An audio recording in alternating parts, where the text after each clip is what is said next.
The ancient forest, shrouded in mist and filled with gnarled, twisted trees, had a reputation for being a place of unease. Ethan, a seasoned outdoorsman, was drawn to its allure, despite the whispered tales of its dark secrets.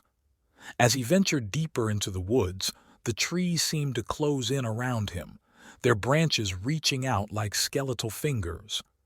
The air grew heavy with an unnatural silence, broken only by the occasional snap of a twig or the distant hoot of an owl. A dilapidated cabin, its windows boarded up, stood at the edge of a clearing. Ethan approached cautiously, his heart pounding in his chest. He forced the creaking door open and stepped inside. The cabin was filled with dust and cobwebs, the air thick with the scent of decay. A grimoire lay open on a rickety table, its pages filled with strange symbols and arcane language. As Ethan picked it up, a chill ran down his spine. The book pulsed with an otherworldly energy as if it were alive. A sudden gust of wind blew through the cabin, extinguishing the lantern. Darkness fell, and a low, guttural growl echoed from outside. Ethan's blood ran cold as he realized he was trapped. The creature was circling the cabin, its eyes glowing in the darkness.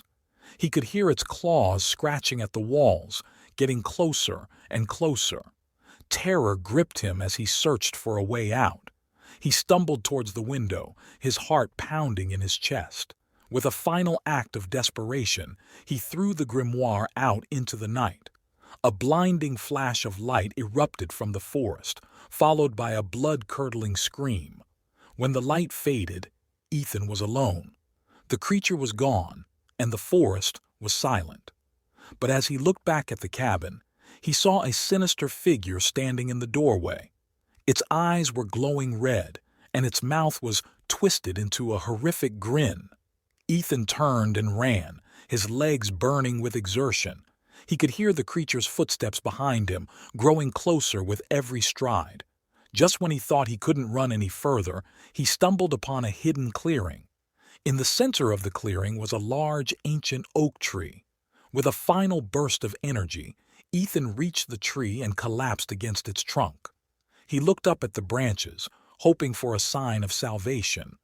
And then he saw it, a small, wooden box wedged between two branches.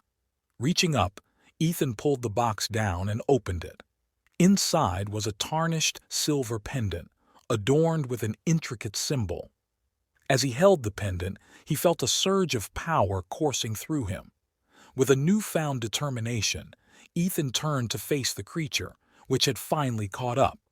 He raised the pendant, and a blinding light erupted from it, engulfing both him and the creature. When the light faded, the creature was gone, leaving behind only a pile of ashes.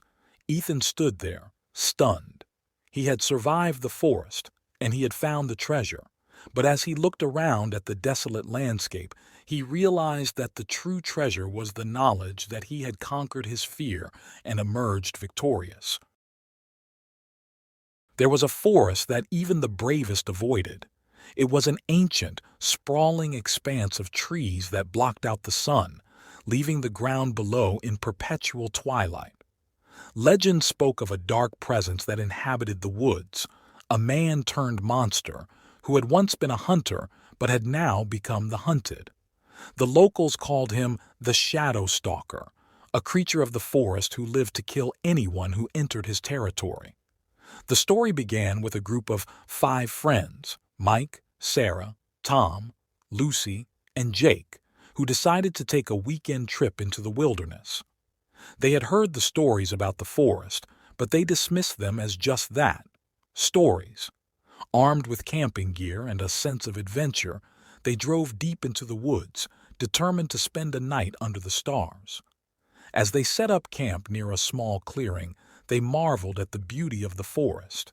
The air was cool and crisp, the leaves rustled softly in the breeze, and the sounds of distant animals created an eerie symphony.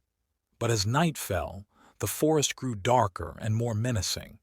The once welcoming trees now cast long, twisted shadows, and the quiet became unsettling. Around the campfire, the friends joked about the legend of the shadow stalker, teasing each other with ghost stories. But beneath the laughter, there was a growing sense of unease. The forest felt alive, as if it were watching them, waiting for something to happen. Just after midnight, the atmosphere shifted. The wind picked up, and the fire began to flicker wildly. Suddenly, there was a loud crack, a branch snapping in the distance. The friends fell silent, straining to listen. The sound came again, closer this time, followed by the crunch of footsteps on dry leaves. Mike grabbed a flashlight and shone it into the darkness, but the beam barely penetrated the thick shadows. "Probably just an animal," he said, trying to sound confident. But deep down, they all knew it was something else. Without warning, a blood-curdling scream echoed through the forest. It was Lucy. She had wandered a few feet away from the group and now stood frozen in terror. As the others rushed to her, they saw it, the figure emerging from the trees. He was tall, with wild hair and a face hidden behind a mask made from animal bones. In his hand, he held a rusted axe, stained with blood. It was the shadow stalker, and he had found them. Panic set in as the friends scattered in different directions, trying to escape the relentless killer. But the forest was his domain, and he knew it better than anyone. He moved silently through the trees, picking them off one by one. Tom was the first to go, his screams quickly silenced as the axe found its mark. Jake didn't make it far either. The killer's traps had been expertly placed, and he fell into a pit lined with sharpened stakes. Sarah and Mike ran deeper into the forest, hoping to find a way out, but the darkness was disorienting. Every tree looked the same. Every path seemed to lead nowhere. The forest itself seemed to conspire against them, leading them back to the clearing where they had started. And there, waiting for them, was the shadow stalker. With nowhere left to run, Mike tried to fight back.